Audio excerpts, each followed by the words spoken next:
Okay, attention, because Barcelona might have just taken the biggest L in the summer transfer window. Like, honestly, what they have just done, not even I understand, but my brothers and sisters in Christ, please drop a follow and stay tuned until the end to find this out. First and foremost, let's talk about Ansu Fati. Those who love Ansu Fati, my brothers and sisters in Christ, unfortunately have bad news. Ansu Fati is going to be joining AS Monaco from the French league. What this means is two things. The first one being sad that we will no longer ever see Ansu Fati wear the Barcelona jersey again. I really doubt that he will get any minutes tomorrow in the match against Athletic Bilbao. The second aspect is that Barcelona will receive some money from that they can then reinvert and sign more players. One of them could be Marcus Rashford on a loan deal if they fail to secure the signing of Luis Diaz from Liverpool. Because my brothers and sisters in Christ, despite some of you have been reading the comments, do not want to see Luis Diaz in a Barcelona jersey. This is more than just conversations right now. Hansi Flick has even started thinking of where to play Luis Diaz alongside the other three if he does come to Barcelona. We have to be patient and see what happens. At the same time, I have heard Hansi Flick say that they are currently focusing on a striker position, which is why they're putting a lot of emphasis on Luis Diaz or either Marcus Rashford on loan,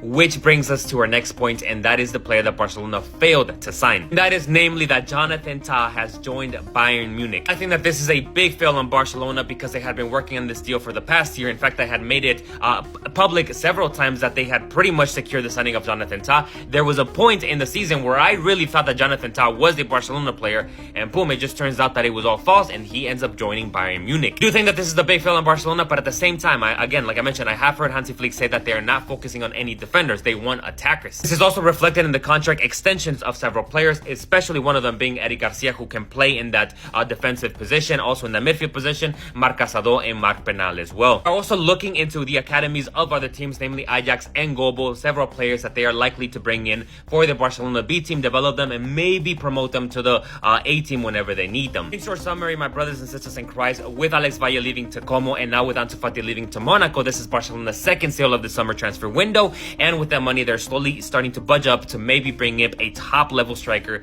I'm only hoping that I see some names such as Gyökeres, but my big preference is either going to be Haaland, which is highly unlikely, or Alexander Isak. For that, my brothers and sisters, I will keep documenting the news as they develop, but in the meantime, drop a follow and let me know your thoughts and opinions down in the comment section.